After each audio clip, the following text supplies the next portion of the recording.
जय हिंद दोस्तों, कैसे हैं आप सब। उम्मीद करते हैं कि अच्छे होंगे। हम लोग जैव प्रक्रम का दो भाग पढ़ लिए। जैव प्रक्रम का दो भाग पढ़ लिए। इसमें से पहला था पोषण और दूसरा श्वसन। अब हम लोग जैव प्रक्रम का तीसरा भाग पढ़ेंगे, परिवहन के बारे में। जैव प्रक्रम का तीसरा भाग परिवहन, इसके बारे में हम लोग जानेंगे कि परिवहन क्या है और पेड़ पौधे में परिवहन कैसे होता है और जंतुओं में परिवहन कैसे होता है। तो सबसे पहले हम लोग देखेंगे कि परिवहन क्या है, परिवहन के बारे में जानेंगे। परिवहन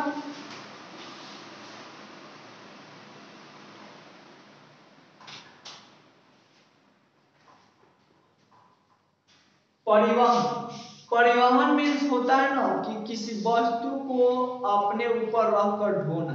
जैसे कि हम लोग बस या ट्रेन का सफर किए ना, तो जब बस से हम लोग सफर करेंगे तो हमारा परिवहन बस होगा। जब ट्रेन से सफर करेंगे तो परिवहन ट्रेन होगा। साइकिल से जाएंगे तो परिवहन साइकिल होगा।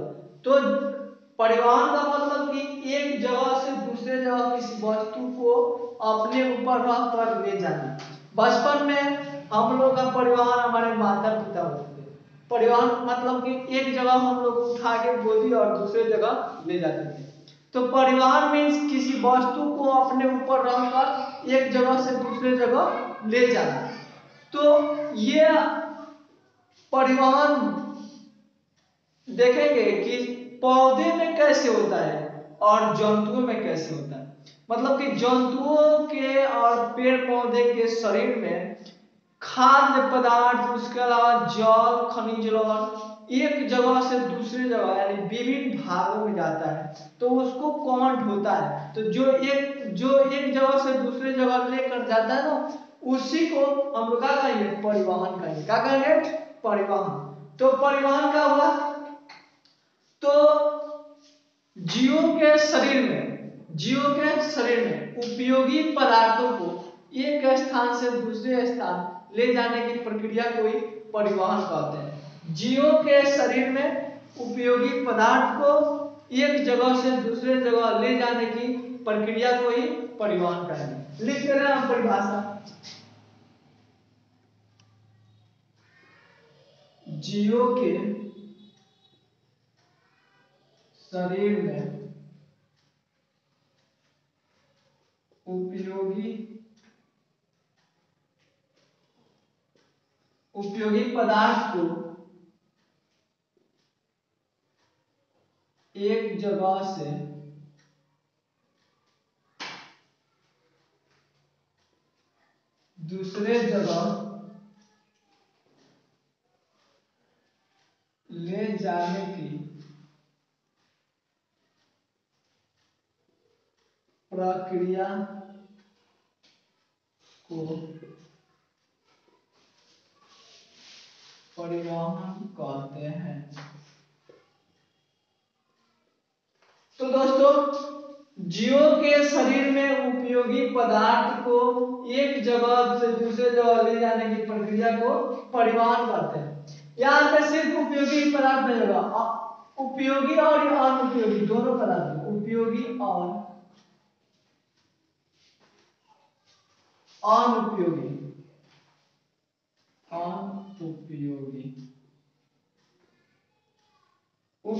जीवों के शरीर में उपयोगी पदार्थ और अनुपयोगी पदार्थ को उपयोगी पदार्थ और अनुपयोगी पदार्थ को एक जगह से दूसरे जगह ले जाने की प्रक्रिया को परिवहन कहते हैं। तो किसी भी जीव, चाहे जीव पेड़ पौधा हो, चाहे जीव जंतु हो, तो किसी भी जीव के शरीर में उपयोगी पदार्थ और अनुपयोगी पदार्थ को एक जगह से दूसरे जगह ले जाने की प्रक्रिया को ही परिवहन कहते हैं। परिवहन को हम लोग देखिए, आप लोग स्क्रीनशॉट ले सकते हैं या लिख सकते हैं। अब हम लोग परिवहन तंत्र को देखेंगे कि ये परिवहन तंत्र क्या होता है। परिवहन को हम लोग देख लिए, अब परिवहन तंत्र क्या होता है इसको हम लोग जानेंगे। तो परिवहन प्रक्रिया में माने परिवहन करने के लिए, जीवों के शरीर में परिवहन प्रक्रिया में,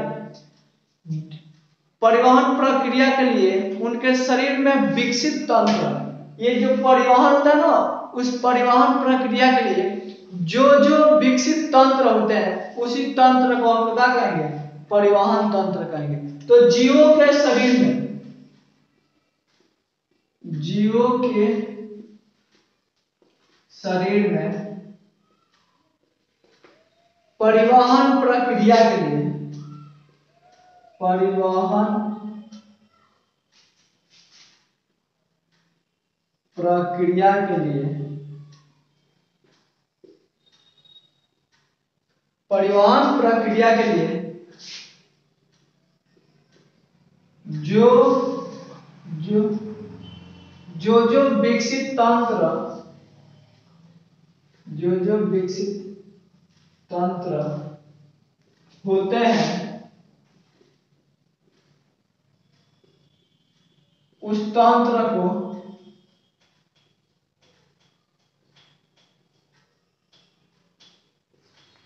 परिवहन तंत्र कहते हैं।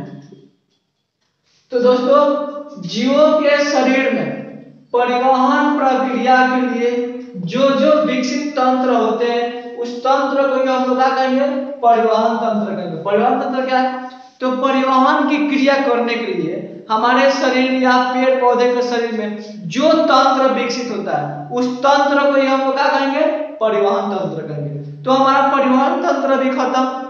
अब हम लोग देखेंगे कि पौधों में पदार्थों का परिवहन कैसे होता है। पौधों में पदार्थों का परिवहन कैसे होता है, मतलब पदार्थ का कहने का मतलब ना कि पौधों में जो उपयोगी पदार्थ होते हैं, अनुपयोगी पदार्थ होते हैं, वो पदार्थ एक जगह से दूसरे जगह कैसे जाते हैं उसके बारे में हम लोग जानेंगे। तो क्या, पौधों में पदार्थों का परिवहन, पौधों में पदार्थों का परिवहन।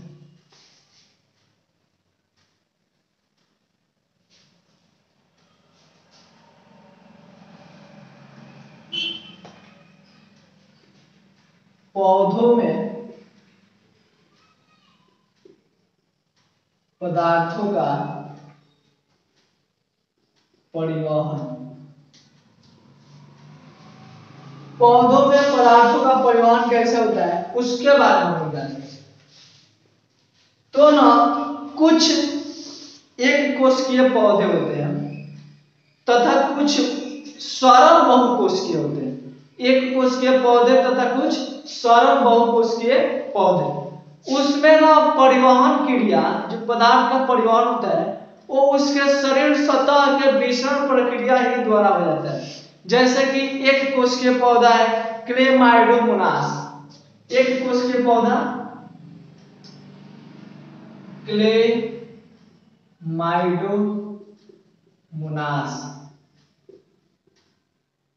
और एक और आता है यूग्लिना, यूग्लिना, ये एक कोशिकीय पौधा है, एक कोशिकीय पौधा। और आता है एक शैवाल, शैवाल, ये ना सरल बहुकोशिकीय पौधा है। सरल, सरल माने सिंपल, सरल बहुकोशिकीय पौधा। तो कुछ पौधे जैसे क्लेमाइडो या यूग्लिना जो एक कोशिकीय होते हैं तथा कुछ पौधे सरल बहुकोशिकीय जैसे शैवाल, इसमें पदार्थों का परिवहन उनके शरीर सतह द्वारा विसरण प्रक्रिया द्वारा हो जाता है। इन दोनों पौधों में पदार्थों का परिवहन, पदार्थों का परिवहन शरीर सतह के, शरीर सतह के विसरण प्रक्रिया, विसरण प्रक्रिया द्वारा होता है। कोई पूछेगा कि क्लेमाइडोमोनास एवं यूग्लिना तथा सरल बहुकोशिकीय जैसे शैवाल में पदार्थों का परिवहन कैसे होता है? तो क्लेमाइडोमोनास और यूग्लिना और सरल बहुकोशिकीय जैसे शैवाल में पदार्थों का परिवहन उनके शरीर सतह के विसरण प्रक्रिया द्वारा ही हो जाता है, मतलब उनके शरीर के सतह द्वारा ही विसरण प्रक्रिया द्वारा हो जाता है। तो ये हम लोग देख लिए, इसको आप लोग नोट कर लीजिए। अगला हम लोग देखेंगे कि जो बहुकोशिकीय उच्च पौधे होते हैं, उच्च कैटेगरी के, उसमें पदार्थों का परिवहन कैसे होता है, उसके बारे में हम लोग जानेंगे। ये हो गया। चलिए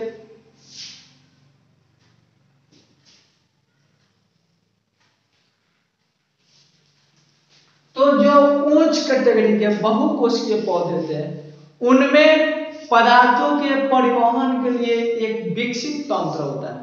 पदार्थों के परिवहन के लिए एक विकसित तंत्र होता है जिसे हम लोग संवहनीय बंडल कहते हैं, जिसे हम लोग संवहनीय बंडल कहते हैं।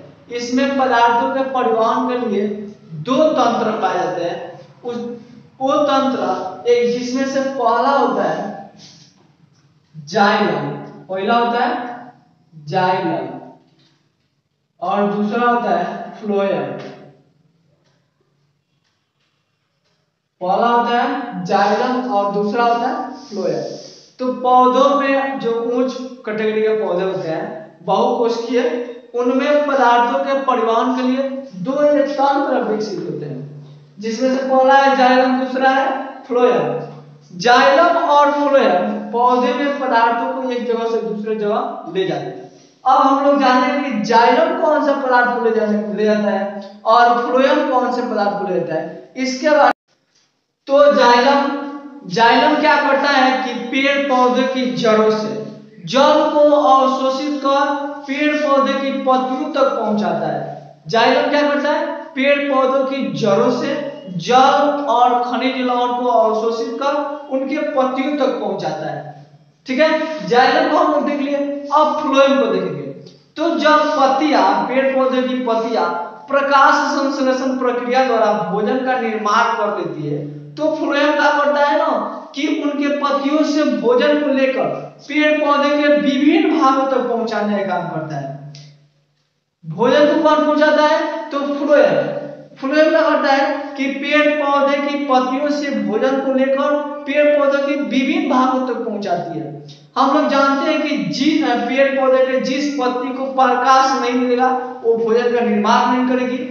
जब तक प्रकाश नहीं मिलेगा तब तक भोजन का निर्माण नहीं करेगी। तो जो पत्ती अगर छांव में हो या वहां तक प्रकाश नहीं पहुंचता है तो भोजन नहीं बनाएगा। तो फ्लोएम क्या करता है, जो पत्ती भोजन बनाती है उससे भोजन को लेके वहां तक पहुंचाने का काम करता है। तो ये भोजन को ढोता है और जाइलम जल तथा खनिज लवण को ढोता है। ठीक है, तो पेड़ पौधे में पदार्थों के परिवहन के लिए ये दो तंत्र है, जाइलम और फ्लोएम। जाइलम जल को अवशोषित कर पेड़ पौधे के पत्तियों तक पहुंचाता है और फ्लोएम खाद्य पदार्थ यानी भोजन को अवशोषित कर पेड़ पौधे के विभिन्न भागों तक पहुंचाता है। हो गया। अब हम लोग ना ये जाइलम और फ्लोएम के बारे में अंतर जानेंगे कि जाइलम और फ्लोएम में क्या क्या अंतर पाए जाते हैं। तो एक अंतर देखिए कि जाइलम जल को अवशोषित कर पहुंचाता है और फ्लोएम भोजन को। इसके अलावा और भी अंतर पाए जाते हैं, उसको हम लोग जानेंगे। तो जाइलम एवं फ्लोएम में अंतर, जाइलम एवं फ्लोएम में अंतर। हेडिंग लगाइए, जाइलम एवं फ्लोएम में अंतर।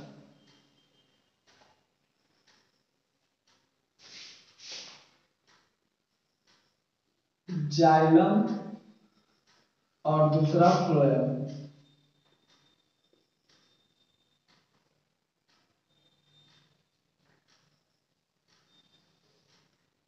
हो गया। जाइलम और फ्लोएम में हम लोग अंतर को जानेंगे कि जाइलम का क्या काम है और फ्लोएम का क्या काम है। तो सबसे पहला होता है जाइलम में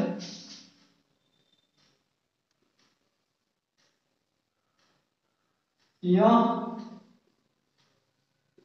जल तथा खनिज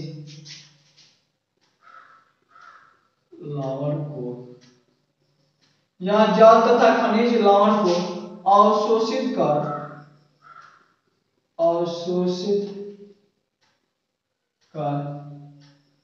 पेड़ पौधे के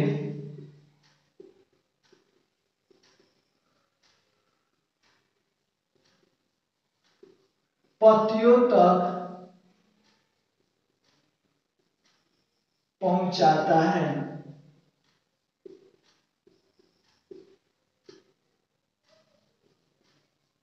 और इसमें फ्लोएम को देखेंगे कि यह भोजन को या खाद्य पदार्थ को, यह खाद्य पदार्थ को पेड़ पौधे के विभिन्न भागों तक पहुंचाते हैं। खाद्य पदार्थ को पेड़ पौधे के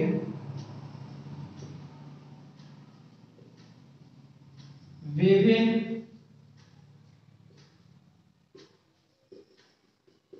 भागों तक पहुंचाता है। अब हम लोग जाइलम में दूसरा देखेंगे कि इसकी कोशिका मृत होती है। जाइलम की कोशिका मृत होती है। इसकी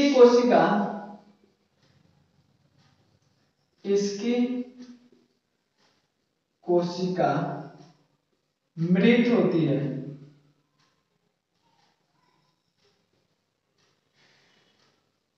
और फ्लोएम की कोशिका जीवित होती है। इसकी कोशिका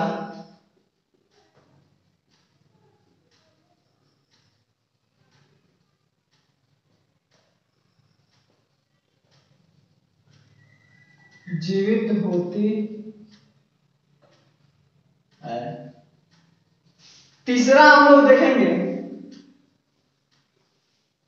ये जो जाइलम होता है ना, एक दिशीय होता है। मतलब कि जाइलम जल तथा खनिज लवण को नीचे से यानी जड़ से अवशोषित कर ऊपर लेकर जाता है। कहां तक? तो पत्तियों तक। तो ये एक दिशीय होता है, मतलब कि सिर्फ नीचे से ऊपर जाएगा। आ समझ में? लेकिन ये जो फ्लोएम होता है ना, ये द्विदिशीय होता है। द्विदिशीय का ये चारों दिशाओं में घूमता है। मतलब कि ये ना खाद्य पदार्थ को ऊपर भी ले जाएगा, नीचे भी ले जाएगा, आगे भी ले जाएगा, पीछे भी ले जाएगा। तो ये बहुदिशीय होता है और ये एक दिशीय होता है। तो जाइलम एक दिशीय होता है।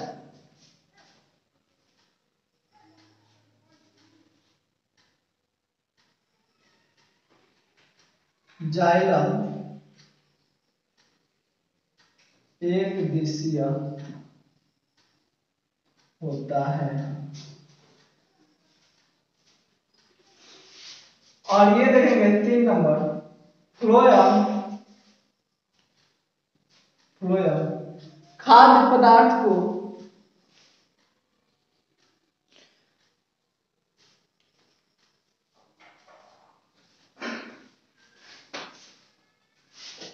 ऊपर नीचे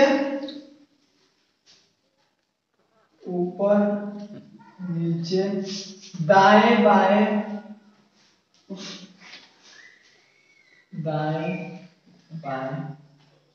चारों दिशाओं में।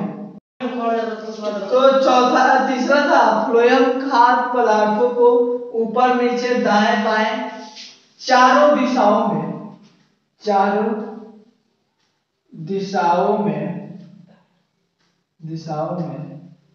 पहुंचाता है।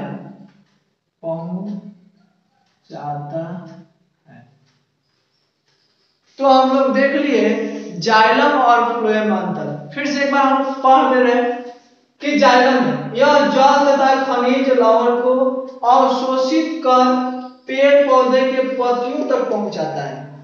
फ्लोएम यह खाद्य पदार्थों को पेड़ पौधे के विभिन्न भागों तक पहुंचाता है। अब खाद्य पदार्थ को कहां से ग्रहण करेगा? तो उनकी पत्तियों से। कहां से? कि हम सब जानते हैं कि भोजन का निर्माण कहां होता है? पत्तियों में। ठीक है। दूसरा, इसकी कोशिका मृत होती है। जाइलम की कोशिका मृत होती है। फ्लोएम की कोशिका जीवित होती है। तीसरा, जाइलम एक दिशीय होता है, मतलब कि सिर्फ नीचे से ऊपर लेके जाता है जल, और ये जो फ्लोएम होता है ये खाद्य पदार्थों को ऊपर नीचे दाएं बाएं चारों दिशाओं में पहुंचाता है। ठीक है, तो जाइलम और फ्लोएम के बारे में हम लोग जान गए। अगले दिन हम लोग पढ़ेंगे कि पौधे में पदार्थों के परिवहन का क्रिया विधि, कि पौधे में पदार्थों के परिवहन में कौन कौन सी क्रिया होती है, उस क्रिया विधि को हम लोग जानेंगे। और आप सबको ये वीडियो कैसा लगा? अगर अच्छा लगा हो तो लाइक करिएगा, सब्सक्राइब करिएगा और अपने दोस्तों के बीच शेयर करिएगा। हम आपसे जुड़े रहेंगे परीक्षा के लास्ट चरण तक, इसलिए आप इस चैनल को सब्सक्राइब कर लीजिए। आपको इसमें बायोलॉजी में कहीं भी दिक्कत हो तो कमेंट करके बताइएगा।